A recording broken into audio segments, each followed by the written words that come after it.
Class 12 Vistas book supplementary reader का एक chapter है द एनिमी, उसके विषय में स्टडी करेंगे।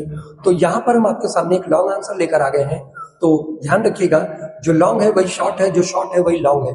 अर्थात अगर आपको लॉन्ग आंसर लर्न हो गया तो नीडलेस अननेसेसरी है आपको शॉर्ट आंसर्स को लर्न करने का, और ऐसा वीडियो आपको जीवन में कहीं पर आपको नहीं मिलेगा। इसलिए विशेष रूप से ध्यान रखिएगा, और बहुत ही इजीएस्ट वे में हमने आपको बताया है, बहुत कड़ी मेहनत करके वीडियोस बने हुए हैं। तो दिल लगा के पूरी तल्लीनता से देखिए किस तरीके से, और बहुत ही सरल ढंग से आपको बताया गया है। आपकी हिंदी से भी आसान है लैंग्वेज, और देखते ही आपको लर्न करना पड़ेगा, तुरंत लर्न हो जाएगा बिना आपको मेहनत किए, बिना कुछ एफर्ट लगाए। तो चलते हैं और देखते हैं हम अपना लॉन्ग आंसर, जिसमें शॉर्ट भी और लॉन्ग सब उसी में मिक्स हो जाएगा, आपको कुछ एक्स्ट्रा एफर्ट लगाने की नीड नहीं है। तो दी एनिमी ये आपका चैप्टर है और ये इसका लॉन्ग आंसर है। तो ध्यान दीजिएगा पूरे चैप्टर में क्या क्या बातें हुई हैं।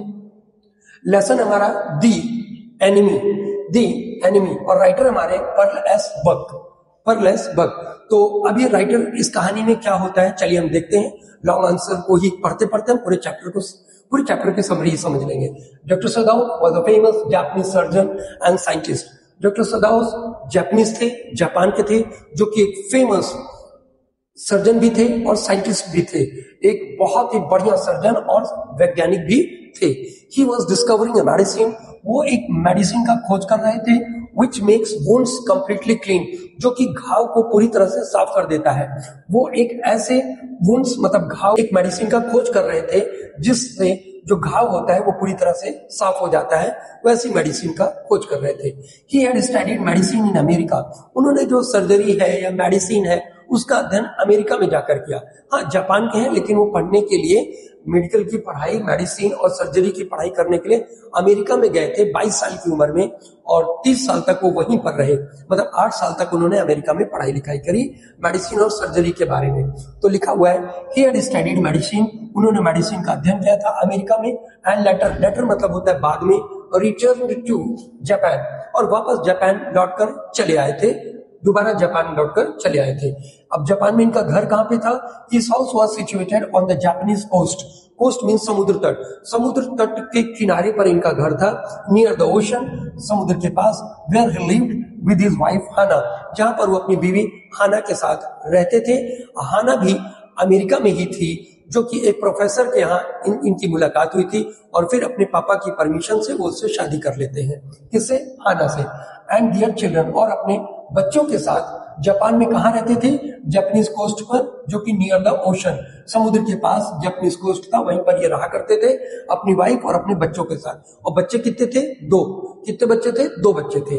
Once they saw a wounded man, और एक बार इनको एक वुंडेड मैन मिलता है। अब जरा ध्यान दीजिएगा बात पे, ये सेकेंड वर्ल्ड वॉर का टाइम है, और जिसमें अमेरिका और जापान एक दूसरे के कट्टर दुश्मन थे, और युद्ध चल रहा था लगातार। अमेरिका और जापान की युद्ध चल रहा था, उसी दौरान इन्होंने एक आदमी को देखा जो कि घायल व्यक्ति था, coming out from the ocean, और ओशन से आते हुए इन्होंने उसको देखा। ओशन से आते हुए इमीडिएटली दे रीच्ड हिम, शीघ्र वे उसके पास पहुंच गए एंड इन्वेस्टिगेटेड, और उसकी जांच पड़ताल करी। दे फाउंड दैट, उन्होंने पाया कि आदमी जो है अमेरिकन नेवी सोल्जर है, वो जापानीज पर्सन नहीं है बल्कि अमेरिकन नेवी सोल्जर है। मतलब वो प्रिजनर ऑफ वॉर है।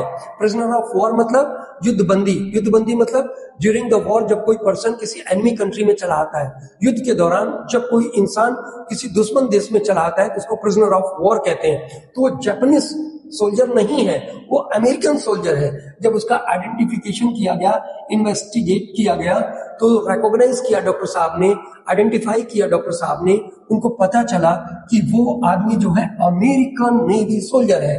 और द अमेरिकन सोल्जर कॉमा के बाद लिखा हुआ है अ प्रिजनर ऑफ वॉर, और वो क्या था? Prisoner of war. और प्रिजनर ऑफ वॉर माने मैं ऑलरेडी बता चुका हूं, मतलब युद्धबंदी, जो युद्ध के दौरान कोई दुश्मन कंट्री में कोई व्यक्ति आ जाता है तो उसको प्रिजनर ऑफ वॉर बोला जाता है। वॉज बैडली वुंडेड, वो बुरी तरह से घायल था। फिर क्या हुआ? दे मतलब डॉक्टर साहब और Hana took him to their house, वे लोग उसको अपने घर में लेकर गए। Sadaf found that the bullet was still in his body, doctor Sadaf ने देखा कि बुलेट जो है अभी भी उसके बदन में थी। डॉक्टर सदाफ ने देखा जो गोली है अभी भी उसके बॉडी में है।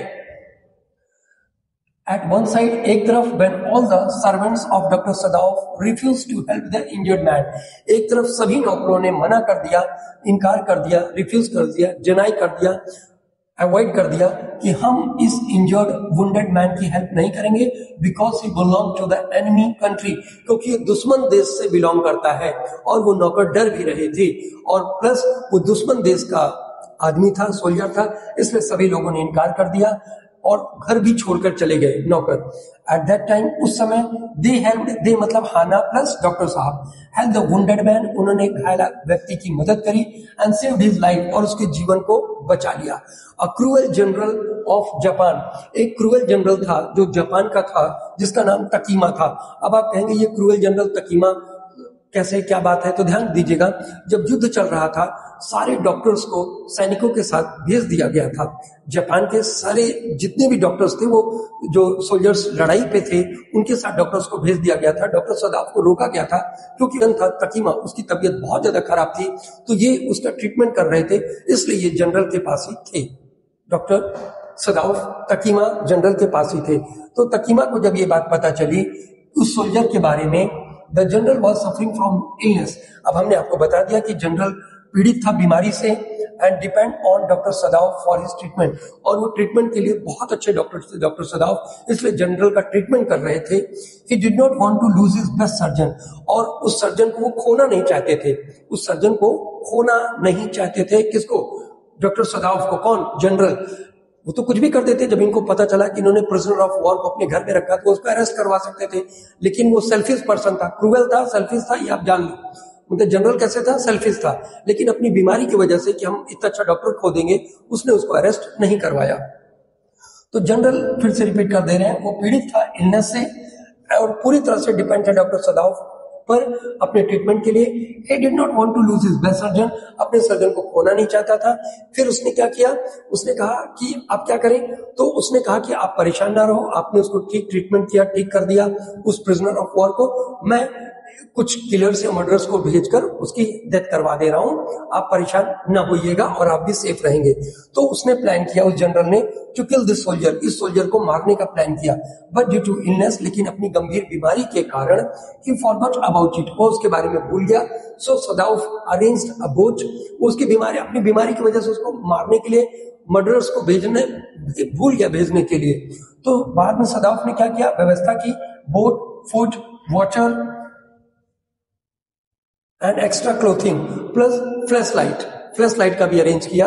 मतलब कि मैं आपको बता दे रहा हूं, इसलिए सदाफ ने अरेंज किया था boat, food, water and extra clothing, साथ में फ्लैश लाइट भी दिया था उस किसको? अमेरिकन सोल्जर को, फॉर द सोल्जर के लिए दिया था। एंड सेंट हिम, और उसको भेज दिया। And in this way he saved his life, और इस प्रकार से उसने उसके जीवन को बचा लिया, उसको सुरक्षित। उसने बताया कि आप इस रास्ते से निकल जाएं क्योंकि अब आप स्वस्थ महसूस कर रहे हैं और आपको कोई भी जापानीज सोल्जर अरेस्ट नहीं करेगा, आप समुद्री रास्ते से निकल जाएं।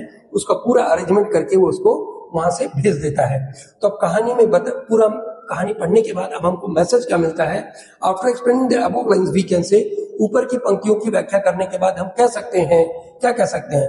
Humanity is superior to discrimination, जो मानवता होती है उससे बड़ा कोई धर्म नहीं है, वो किसी भी सुपीरियर होती है, श्रेष्ठ होती है। डिस्क्रिमिनेशन मतलब भेदभाव। Humanity is superior to discrimination, humanity, मानवता ज्यादा श्रेष्ठ होती है किसी भी भेदभाव या वायलेंस या हेट्रेड, इन सब चीजों से ह्यूमैनिटी काफी सुपीरियर होती है। ये बात हमको ये लेसन समझाता है कि ह्यूमैनिटी सुपीरियर है डिस्क्रिमिनेशन से। आप इतना भी लिख दें चल जाएगा, या फिर वायलेंस और हेट्रेड, इन सब से बहुत श्रेष्ठ है, काफी महान है हमारी मानवता। तो इस तरीके से ये चैप्टर ओवर होता है। अब हम मिलते हैं आपसे नेक्स्ट वीडियो में। जय हिंद, जय भारत।